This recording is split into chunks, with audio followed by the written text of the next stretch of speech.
সিলেটের জিনিস কেনার পর মহিলাটিকে টাকা পেমেন্ট করছিল, ঠিক তখনই একটি প্রাচীন জিনিস দেখতে পায় যার দাম ছিল প্রায় $20 লক্ষ।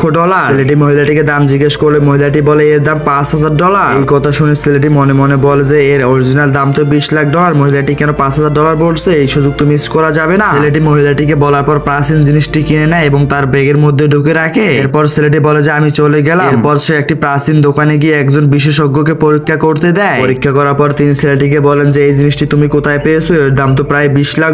ছেলেটি বলে যে আমি পাশে দোকান থেকে কিনেছি। এই কথা শুনে ফোন বের করে ফোন দিতে চাইলে হঠাৎ করে একজন লোক আর একটি প্রাচীন জিনিস নিয়ে আসে পরীক্ষা করার জন্য। বিশেষজ্ঞ প্রাচীন জিনিসটি প্রথমেই দেখে অবাক হয়ে যায় এবং পরীক্ষা করার পর তিনি আরো অবাক হয়ে যায়। তখন এই ছেলেটি তার ঐশ্বরিক দৃষ্টি দিয়ে দেখতে পারে যে এই জিনিসটি একেবারেই নকল, এর কোনো মূল্য নেই। জিনিসটির মালিক বলে যে খুব তাড়াতাড়ি পরীক্ষা করো, আমার আর তর্স হইছে না। বিশেষজ্ঞ কিছুই বুঝতে পারছে না। ঠিক তখনই জিনিসটির মালিক বলে যে আমি এই জিনিসটি বিক্রি করে কোটিপতি হব। ভালো করে পরীক্ষা করার পর বিশেষজ্ঞ বলে যে এই জিনিসটি একেবারেই নকল, এর কোনো মূল্য নেই।